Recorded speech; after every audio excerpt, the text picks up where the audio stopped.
ನಿರ್ಮಲ ಚಿತ್ತರು ಧನ್ಯರು, ಅವರು ದೇವರನ್ನು ನೋಡುವರು ಎಂದು ಹೇಳಿದ ಯೇಸು ಕ್ರಿಸ್ತನ ಅತೀ ಮಧುರವಾದ ನಾಮದಲ್ಲಿ ಸಮಗ್ರ ಸತ್ಯವೇದ ಅಧ್ಯಯನ ಕಾರ್ಯಕ್ರಮಕ್ಕೆ ಪ್ರೀತಿಯಿಂದ ಸ್ವಾಗತಿಸುತ್ತೇನೆ. ಪ್ರಿಯರೇ, ಕಳೆದ ಕಾರ್ಯಕ್ರಮದಲ್ಲಿ ನಾವು ಇಬ್ರಿಯರಿಗೆ ಬರೆದ ಪತ್ರಿಕೆಯ 5ನೇ ಅಧ್ಯಾಯದ 8ನೇ ವಚನದಿಂದ 6ನೇ ಅಧ್ಯಾಯದ 2ನೇ ವಚನಗಳವರೆಗೆ ಧ್ಯಾನ ಮಾಡಿಕೊಂಡು, ಯೇಸು ಕ್ರಿಸ್ತನು ಸಿದ್ಧಿಗೆ ಬಂದು ದೇವರಿಂದ ಮೆಲ್ಕಿ ಜೇದೇಕನ ತರಹದ ಮಹಾಯಾಜಕನೆನಿಸಿಕೊಂಡವನಾಗಿ ತನಗೆ ವಿಧೇಯರಾಗಿರುವವರೆಲ್ಲರಿಗೂ ನಿರಂತರವಾದ ರಕ್ಷಣೆಗೆ ಕಾರಣನಾದನು ಎಂಬುದನ್ನು ಧ್ಯಾನ ಮಾಡಿಕೊಂಡೆವು. ಅದರ ಜೊತೆಗೆ 3ನೇ ಅಪಾಯ ಸಂಕೇತವಾಗಿರುವ ಮಂದ ಕೇಳುವಿಕೆಯ ಆಪತ್ತಿನ ಕುರಿತು ತಿಳಿದುಕೊಂಡೆವು. ಇಂದು ನಾವು ಇಬ್ರಿಯರಿಗೆ ಬರೆದ ಪತ್ರಿಕೆ 6ನೇ ಅಧ್ಯಾಯದ 3ನೇ ವಚನದಿಂದ 6ನೇ ವಚನದವರೆಗೆ ಧ್ಯಾನ ಮಾಡಲಿದ್ದೇವೆ. ಈ ವಾಕ್ಯ ಭಾಗದಲ್ಲಿ ನಾವು 4ನೇ ಅಪಾಯ ಸಂಕೇತವಾಗಿರುವ ಭ್ರಷ್ಟರಾಗಿ ಹೋಗುವ ಆಪತ್ತಿನ ಕುರಿತು ತಿಳಿದುಕೊಳ್ಳಲಿದ್ದೇವೆ. ಆದುದರಿಂದ ಪ್ರಿಯರೇ, ಇಂದಿನ ಕಾರ್ಯಕ್ರಮವನ್ನು ಪ್ರಾರ್ಥನಾಪೂರ್ವಕವಾಗಿಯೂ ಪವಿತ್ರಾತ್ಮನ ಸಹಾಯದಿಂದಲೂ ಬಹಳ ಗಮನವಿಟ್ಟು ವೀಕ್ಷಿಸಬೇಕಾಗಿ ಪ್ರೀತಿಯಿಂದ ಕೇಳಿಕೊಳ್ಳುತ್ತೇನೆ. ಬನ್ನಿರಿ, ಪ್ರಾರ್ಥನಾಪೂರ್ವಕವಾಗಿ ಇಂದಿನ ಧ್ಯಾನಕ್ಕೆ ನಾವು ಹೋಗೋಣ. ನೀವು ನನ್ನಲ್ಲಿಯೂ ನನ್ನ ವಾಕ್ಯಗಳು ನಿಮ್ಮಲ್ಲಿಯೂ ನೆಲೆಗೊಂಡಿದ್ದರೆ ಏನು ಬೇಕಾದರೂ ಬೇಡಿಕೊಳ್ಳಿರಿ, ಅದು ನಿಮಗೆ ದೊರೆಯುವುದು ಎಂಬುದಾಗಿ ಹೇಳಿದಂಥ ನಮ್ಮ ರಕ್ಷಕನಾದ ಯೇಸು ಕ್ರಿಸ್ತನ ಅತಿ ಮಹತ್ವವುಳ್ಳ ನಾಮದಲ್ಲಿ ನಿಮ್ಮೆಲ್ಲರನ್ನು ವಂದಿಸುತ್ತಾ ಇಂದಿನ ಕಾರ್ಯಕ್ರಮಕ್ಕೆ ಬಹು ಪ್ರೀತಿಯಿಂದ ಸ್ವಾಗತಿಸುತ್ತೇನೆ. ದೇವರ ಮಹಾಕೃಪೆಯಿಂದ ನೀವೆಲ್ಲರೂ ಕ್ಷೇಮದಿಂದಿರುವಿರಿ ಎಂದು ನಾನು ನಂಬಿ ದೇವರಿಗೆ ಸ್ತೋತ್ರ ಸಲ್ಲಿಸುತ್ತೇನೆ.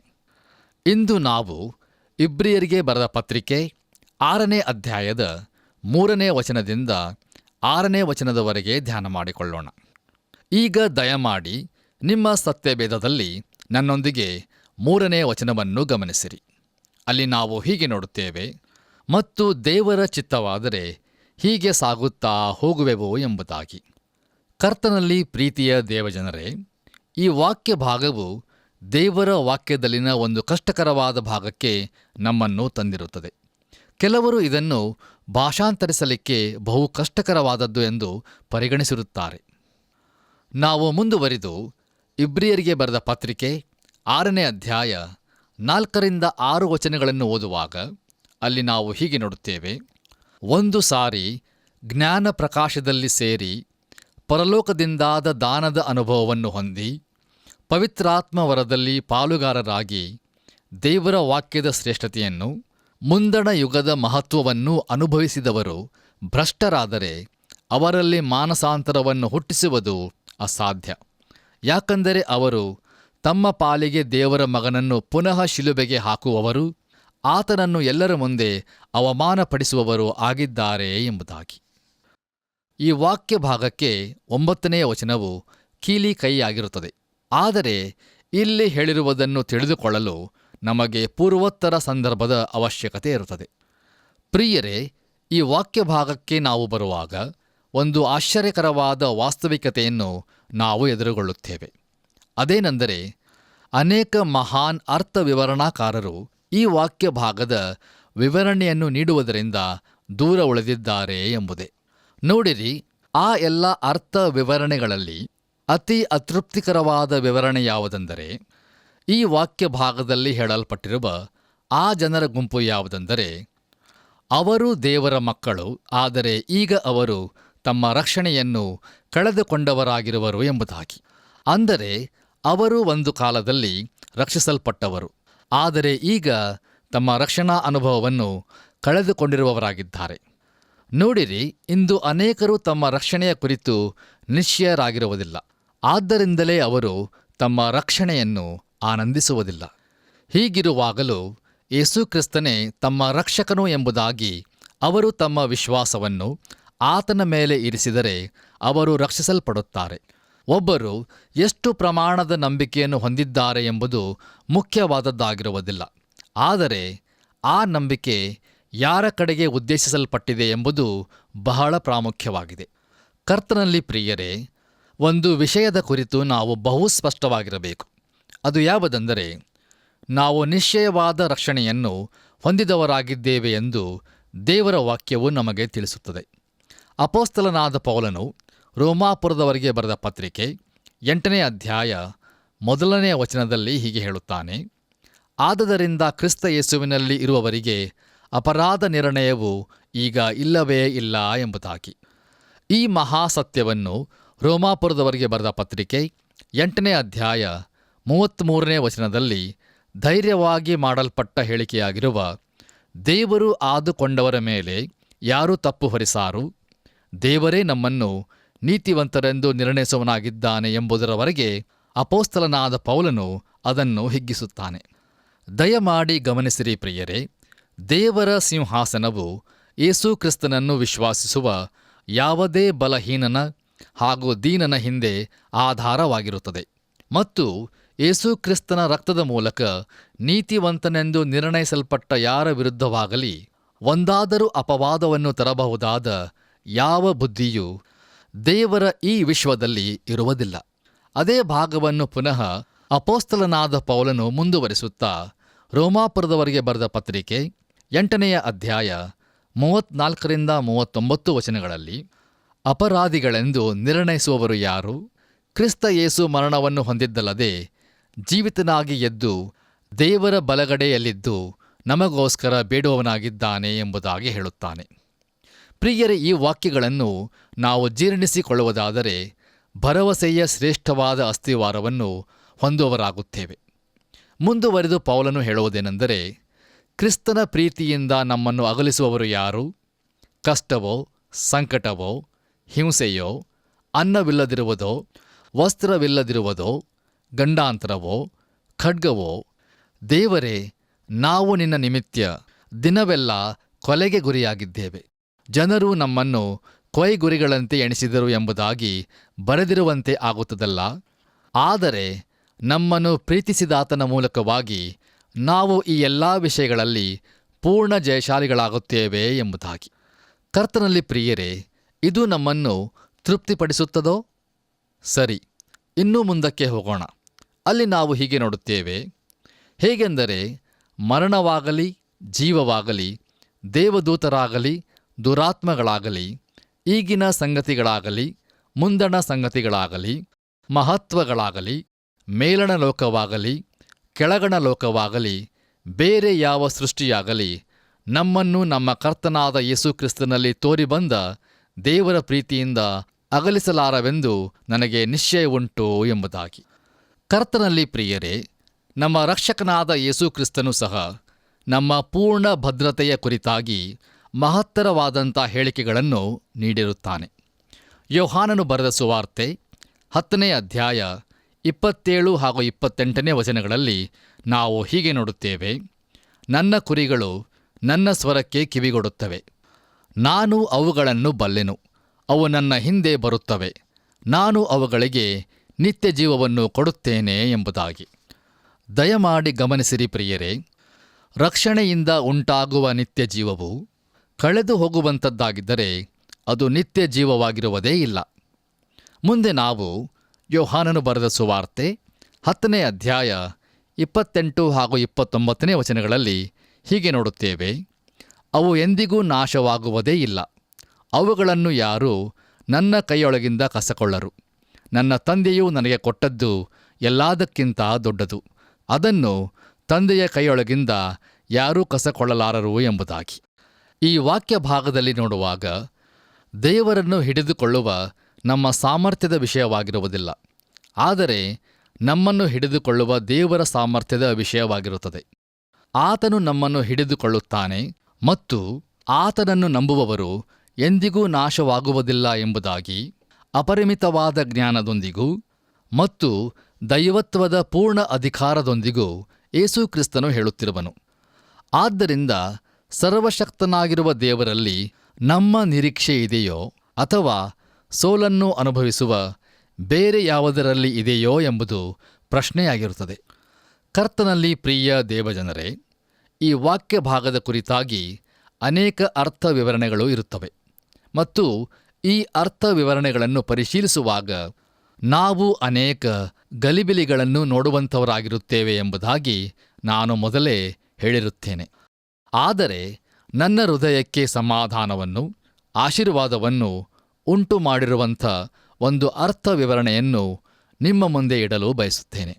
ನೀವೂ ಸಹ ಅದನ್ನು ತಾಳ್ಮೆಯಿಂದ ಆಲಿಸಿ ಧ್ಯಾನಿಸಿ ಅದರ ಮೂಲಕ ಆಶೀರ್ವಾದವನ್ನು ಹೊಂದಿಕೊಳ್ಳುತ್ತೀರೆಂದು ನಾನು ನಂಬುತ್ತೇನೆ.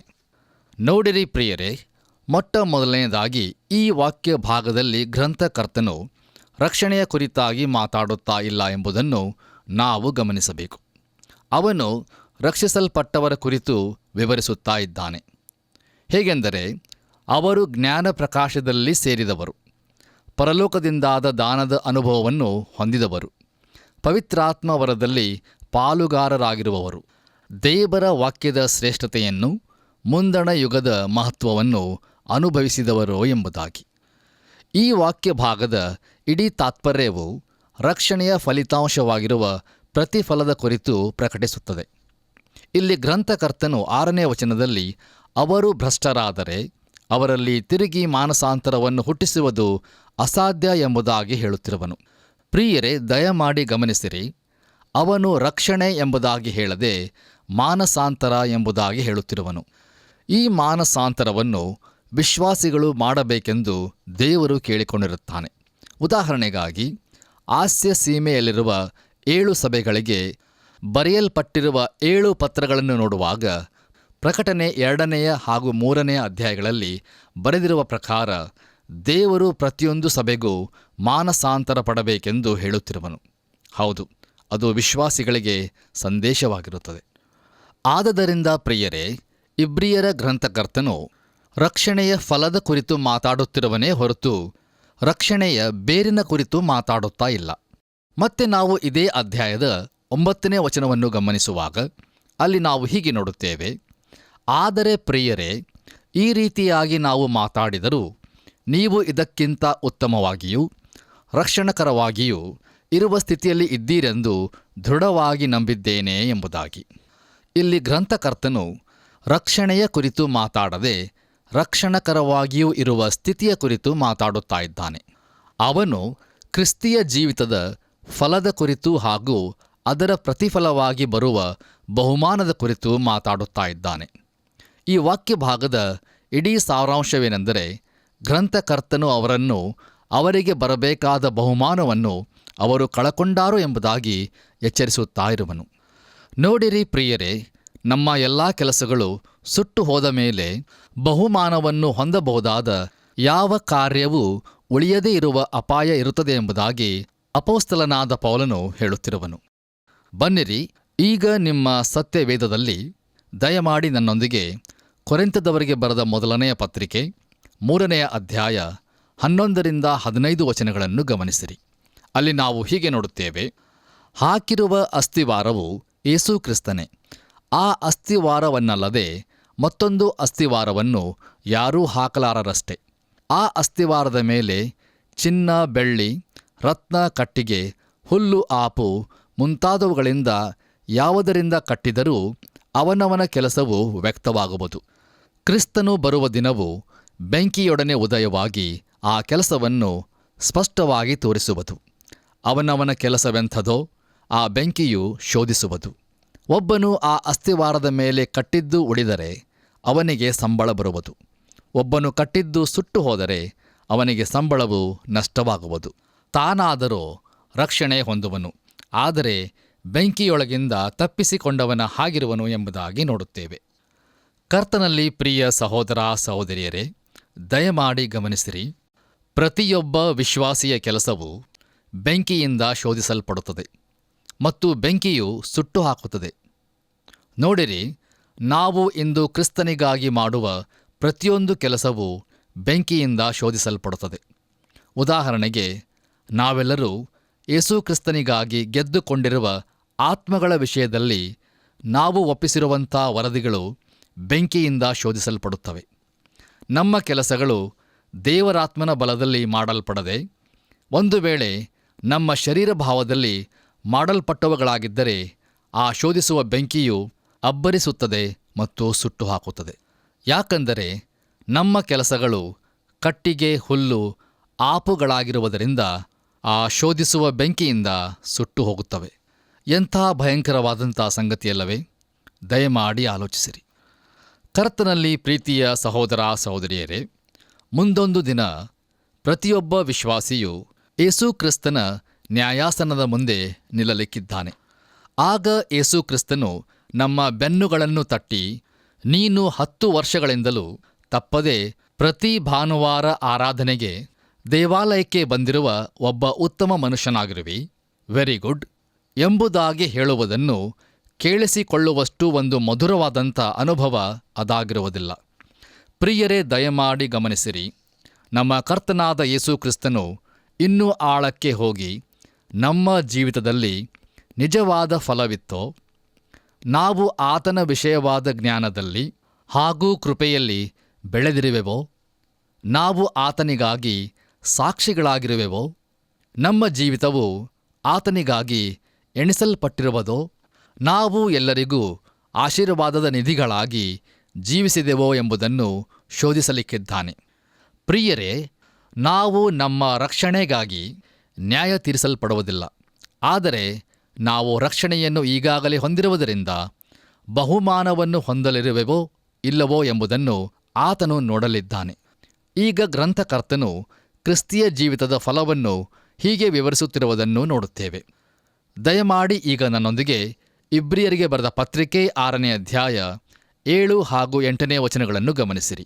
ಅಲ್ಲಿ ನಾವು ಹೀಗೆ ನೋಡುತ್ತೇವೆ, ಭೂಮಿಯು ತನ್ನ ಮೇಲೆ ಅನೇಕಾವರ್ತಿ ಸುರಿಯುವ ಮಳೆಯನ್ನು ಹೀರಿಕೊಂಡು ಅದು ಯಾರ ನಿಮಿತ್ತವಾಗಿ ವ್ಯವಸಾಯ ಮಾಡಲ್ಪಡುತ್ತದೋ ಅವರಿಗೆ ಅನುಕೂಲವಾದ ಬೆಳೆಯನ್ನು ಕೊಟ್ಟರೆ ದೇವರ ಆಶೀರ್ವಾದವನ್ನು ಹೊಂದುತ್ತದೆ.